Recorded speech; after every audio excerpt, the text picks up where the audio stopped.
तहलका अंगेज दो बड़ी खबरें आई हैं और सबसे बड़ी खबर यह आई है कि आफाक अहमद ने एंट्री अपनी सेंट्रल में रोक दी और फिर कामरान टेसोरी आफाक अहमद के सामने खड़े हो गए हैं। सुनिए, 12 अप्रैल को दोपहर 2 बजे 12 अप्रैल का प्रोग्राम में एक और प्रोग्राम कामरान टेसोरी का एमक्यूएम पाकिस्तान का आफाक अहमद को प्रोग्राम नहीं करने देगी क्या?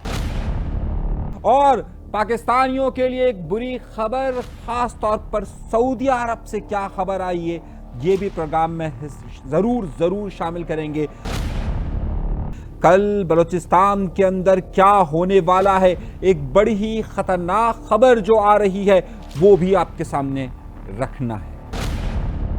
इससे पहले कि मैं अपने प्रोग्राम का बाकायदा आगाज करूं, हर बार की तरह आपसे छोटी सी दरख्वास्त जरूर करता हूं कि डरिए मत, झिझकिए मत, साजिशी अनासर में मत आएं और बकौल किसी के अगर शैतान रोके तो भी मत रुकिए और चैनल को सब्सक्राइब जरूर कीजिए। डरिएगा मत, क्योंकि शैतान शायद आपको डरा रहा हो, मगर डरिए मत। चैनल को जरूर सब्सक्राइब कीजिए। गुफ्तगू के सिलसिले का आगाज करते हैं अपने परवरदिगार के शुक्र से। तहलका अंगेज खबरों से आगाज करता हूं। सबसे बड़ी और तहलका अंगेज खबर खास तौर पे कराची शहर के लिए और सिंध की सियासत के लिए जिसे समझा जा रहा था, वो था आफाक अहमद के डिस्ट्रिक्ट सेंट्रल में ऑफिस खोलने के हवाले से। उस हवाले से ये इत्तलात मौसूल हो रही थी कि मुत्तहिदा कौमी मूवमेंट पाकिस्तान ने फेडरल बी एरिया के अंदर बेतहाशा झंडे लगा दिए, रैलियों का ऐलान कर दिया और रैलियों के ऐलान के साथ साथ उन्होंने ये भी कर दिया कि उनके ऑफिस के सामने ईद मिलन पार्टी भी होगी। इस तरह की तमाम खबरें आ रही थी और हमने अपने पिछले वीलॉग में इस हवाले से कहा था कि ये इफ्तिताह हो रहा है, लेकिन अब इस इफ्तिताह को रोक दिया गया है। और इस इफ्तिताह को रोका गया है, मतलब इससे खत्म नहीं किया गया, बल्कि इस इफ्तिताह को मुलतवी किया गया है, मगर वो ऑफिस कायम है। अब मैं आपको खबर दे रहा हूं, आप बताएंगे क्या, और उससे बड़ी खबर दूंगा, उससे आगे चलकर और बड़ी खबरें देने वाला हूं। प्रोग्राम को आखिर तक जरूर देखिएगा। तो सबसे पहले ये बात मेरे दोस्तों, मेरे भाइयों, मेरी बहनों, मेरे बुजुर्गों, हुआ कुछ यूं है कि जिस जगह पर आफाक अहमद साहब दफ्तर खोल रहे थे, इसका अनाउंसमेंट आया था, वो जगह आफाक अहमद साहब के पास ही मौजूद है और वहां पर चल रहा था तज़ीनो आराइश का काम। तो क्या आफाक अहमद साहब ने इसलिए इसे पोस्टपोन कर दिया? खुद आफाक अहमद साहब ने यह कहा है कि जनाब इसे पोस्टपोन इसलिए किया गया है ताकि वहां पे तज़ीनो आराइश का काम मुकम्मल हो जाए, उसके बाद हो। मगर जादूगरनी खबर लेकर आई है और खबर यह लेकर आई है कि वहां पर क्योंकि मुत्तहिदा कौमी मूवमेंट पाकिस्तान ने झंडे लगा लिए थे और यह कहा जा रहा था कि आज रात में या कल रात में वहां पर कोई भी ऐसा वाकया रोनुमा हो सकता है कि जिसकी बुनियाद पर तसादुम की कैफियत पैदा हो जाए। और आफाक अहमद साहब ने ये ऐलान वहां पर अपने लोगों से मुशावरत की और ये कहा कि 12 अप्रैल तक हर मुमकिन कोशिश अगर ये की जा रही है कि एमक्यूएम यानी महाजिर कौमी मूवमेंट आफाक अहमद के साथ तसादुम किया जाए तो उससे गुरेज किया जाए।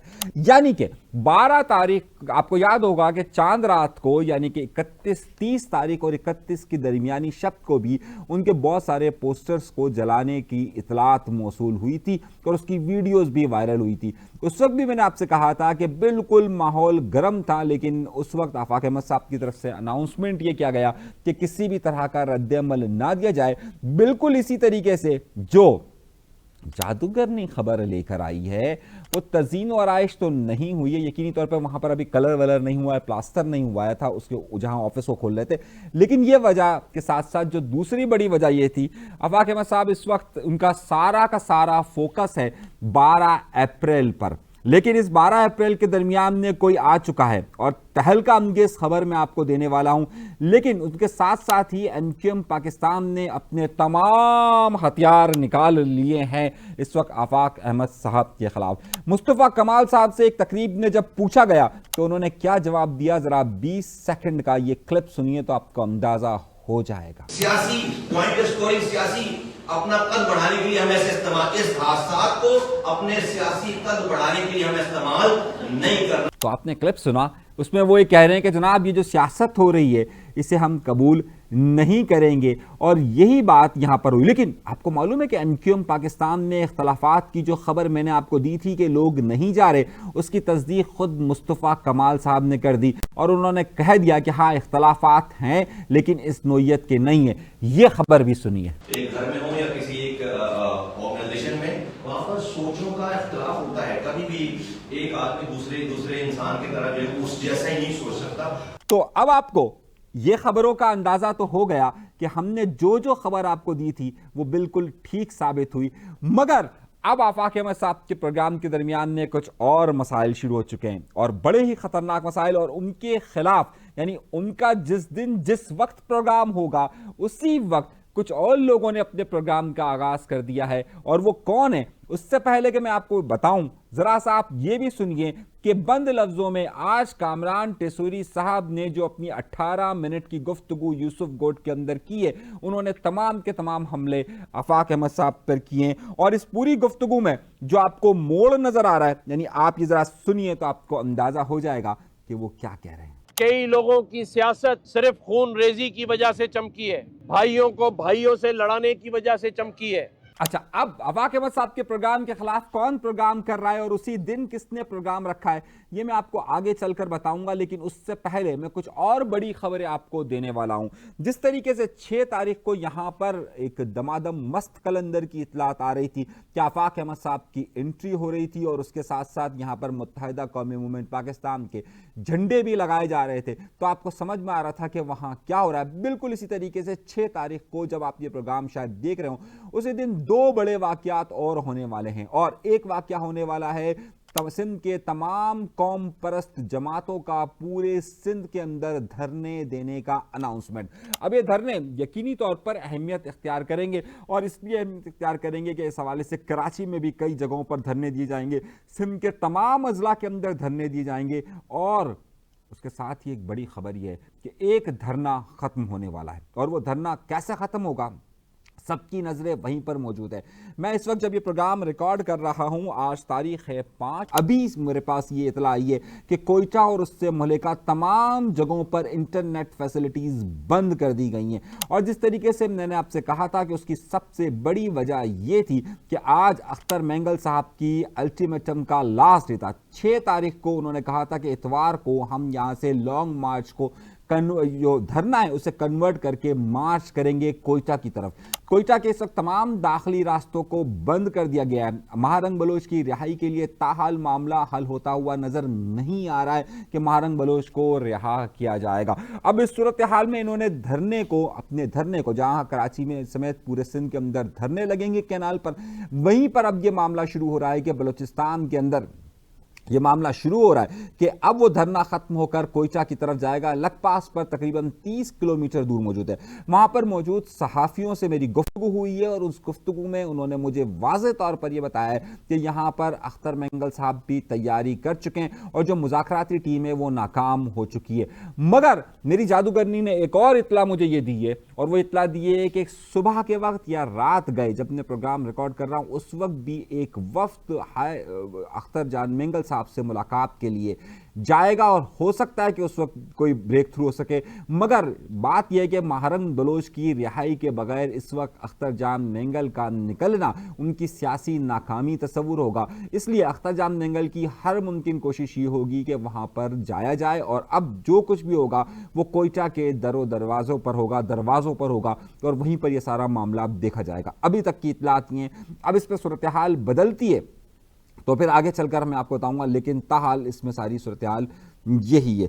और उसके बाद आइए अगली खबर की तरफ, और अगली खबर की तरफ बिजली का सहारा, जहां पर सब लोग कह रहे थे कि बिजली किसने कम की, उसमें अब मुत्तहिदा कौमी मूवमेंट पाकिस्तान के रहनुमाओं का ये स्टेटमेंट भी आ रहा है कि इसमें अहम किरदार पाकिस्तान के chief of army staff general Asim Munir साहब का भी है। अच्छा, अब आइए अगली खबर की तरफ, और जो बड़ी खबर मैं आपको दे रहा था, और वो ये है कि इस वक्त सऊदी अरब ने, जिस तरह मैंने आपसे कहा कि उम्रा ज़ायरीन पर पाबंदी आयद कर दी है। सऊदी अरब ने पाकिस्तान समेत 14 ममालिक के उम्रा ज़ायरीन पर विजिट पर सब पर पाबंदी आयद की। इस वक्त दुबई में पाकिस्तानियों को वीज़ा मिलना तकरीबन नामुमकिन सी कैफियत है।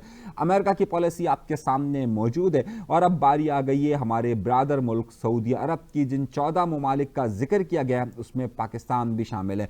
29 अप्रैल तक जो लोग भी उम्रे के लिए जा सकते हैं, विजिट के लिए जा सकते हैं, उनको इजाज़त है, या 29 अप्रैल के बाद किसी को भी किसी सूरत में भी इजाज़त नहीं होगी वहाँ पर उम्रे के लिए। अब इस सारी सूरत हाल में, क्योंकि अगला महीना 29 के बाद अगला महीना जो आएगा उस वक्त हज प्रोग्राम शुरू हो जाएगा, और ज़ाहिर है हज प्रोग्राम शुरू होगा तो हज प्रोग्राम की वजह से क्या ये पाबंदी आयद की गई है? नहीं जी, इस पाबंदी का ताल्लुक हज प्रोग्राम की वजह से नहीं है, बल्कि बाकायदा सऊदी हुकूमत ने भी यूएई की तरह अपनी पॉलिसीज़ में सख्ती करना शुरू कर दी है, और पाकिस्तान समेत कई ममालिक के हवाले से उनकी पॉलिसीज़ में सख्ती रखी गई है। यूँ तो हम सब दोस्ताना ममालिक की, दोस्त मुल्क की बात करते हैं, लेकिन ज़ाहिर है कुछ हमारे भी अमाल ऐसे हैं, लेकिन सूरत हाल यहीं पर। अब आए अगली खबर की तरफ। कामरान टेसोरी साहब ने आफाक अहमद साहब पर भरपूर हमले किए, और न सिर्फ उन्हें अब तक की महाजिरों के दरमियान होने वाली तकसीम का जिम्मेदार करार दिया है, बल्कि उन पर शदीद किस्म के इल्जामात आयद किए हैं। अगर आप ये वीडियो रिकॉर्डिंग देखें तो 8 मिनट और 37 सेकंड पर जब अपना खिताब कर रहे थे, क्या कहा है उन्होंने, ये सुनिए। सिर्फ नारे लगाकर, इन्हीं से खर्चा करवाकर पेट्रोल का मोटरसाइकिलों में अपने पीछे नहीं घुमाएंगे। कौन से नारे लगवा रहे हैं? क्या दिया है आप लोगों ने? पहले बात करें, दस्ती क्या दे रहे हैं? बहुत हो गया नारेबाजी, बहुत हो गई अवाम के जज्बात की सियासत। उन्होंने इनके नारों पर शदीद तनकीद की और महाजिर नारे पर शदीद तनकीद की, और 10 मिनट और 15 सेकंड पर फिर क्या कहा, ये भी सुनिए आप। महाजिर नारा लगेगा। मैंने सबसे पहले गवर्नर हाउस में 77 साल के बाद महाजिर सकाफत, महाजिर कल्चर डे का प्रोग्राम किया है। मैं इस शहर का बेटा हूं, मैं भी महाजिर हूं, लेकिन मैं अपने महाजिर भाइयों के जज्बात सिर्फ नारों से पूरे नहीं करता। यानी इन दो बयानात की रोशनी में आपको ये बात वाज़े तौर पर अंदाजा हो गया होगा कि जनाब वाला मुत्तहिदा कौमी मूवमेंट पाकिस्तान मुस्तफ़ा कमाल साहब हो या कामरान टेसोरी साहब हो, अब ये बिल्कुल अपोनियंट है इस वक्त किसके आफाक अहमद साहब के। और मैंने आपसे उस वक्त भी ये बात कही थी कि जनाब ये जो कामरान टेसोरी साहब ने जिक्र किया है कि वो बात कर रहे हैं, वो उन्होंने कहा है कि वो जाएंगे दर पर, वो नहीं जा रहे, कोई मामला आप नहीं हो रहे, कोई तय नहीं हो रहे। और ये खबर मैंने आपको दी थी मुसद्दिक का तौर पर, अपने पिछले प्रोग्राम्स के अंदर भी दे रहा था, और अब आपको कामरान टेसोरी साहब की गुफ्तगू से अंदाजा हो गया होगा। लेकिन मेरे भाइयों, बात यहां पर रुकी नहीं है, बल्कि अब उससे भी ज्यादा आगे बढ़ गई है कि 12 अप्रैल को जब ताकत का मुजाहरा करने के लिए इस वक्त आफाक अहमद साहब तैयारी पकड़ रहे हैं, ऐन उसी दिन डंपर के इशू पर, डंपर के हवाले से, डंपर के ही मामलात पर कामरान टेसोरी साहब ने जिन लोगों के लोग इसमें जहांबाक हुए हैं उन सबको बुला लिया है। कहां पर? गवर्नर हाउस में, और उनसे कहा गया है कि हम आपको प्लॉट्स देंगे। 12 अप्रैल को दोपहर 2 बजे इस शहर में जितने लोग डंपर तले कुचले हैं या टैंकर तले कुचले हैं, उनके लवाहिकीन गवर्नर हाउस आ जाएं, मेरे साथ बैठकर खाना भी खाएं। ये बात वाज़े तौर पर इशारा दे रही है कि MQM पाकिस्तान इस वक्त आफाक अहमद साहब के साथ हर सूरत में क्लैश पे जा रही है, जहां पर डंपर के इशू को बिल्कुल बेमायने करार दिया जा रहा है। मुस्तफ़ा कमाल साहब ने कहा इस पर सियासत नहीं करनी दी जाएगी, लेकिन इसी पर सियासत का मुकाबला शुरू हो गया है, और अब जो ये सियासत शुरू हो रही है उसमें अब ये दोनों आपस में मद्दे मुकाबिल वाज़े तौर पर नजर आ रहे हैं। इस वक्त आफाक अहमद साहब ने हर सूरत में कोशिश की कि तसादुम से गुरेज किया जाए कम अज कम 12 अप्रैल तक, लेकिन दूसरी तरफ कामरान टेसोरी साहब ने यह अनाउंसमेंट कर दिया है कि जनाब पहले तो वो झंडे लगाए गए उनके सेंटर ऑफिस की तरफ, सारे मामलात कशीदा सूरत हाल हुई,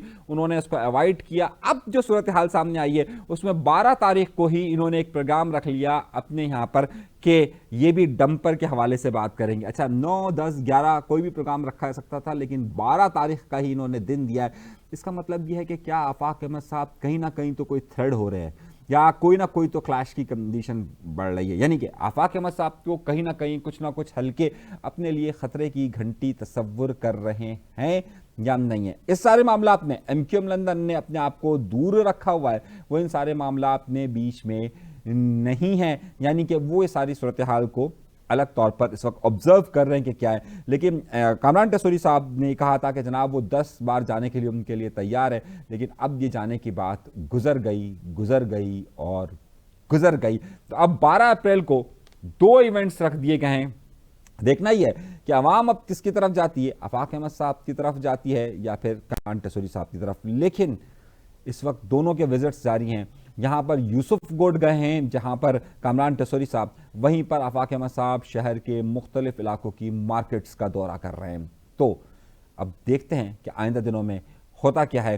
खबर हम आपको लम्हा ब लम्हा देते रहेंगे, सारी सूरत हाल से हम आपको बताते रहेंगे। लेकिन मेरे भाइयों, मेरे दोस्तों, मेरे बुजुर्गों, मेरी बहनों, सबसे दरख्वास्त के चैनल ज़रूर सब्सक्राइब कीजिए। अल्लाह तबारक व तआला आप सबका हाफिज़ व नासिर है। पाकिस्तान जिंदाबाद, पाकिस्तान पाइंदाबाद।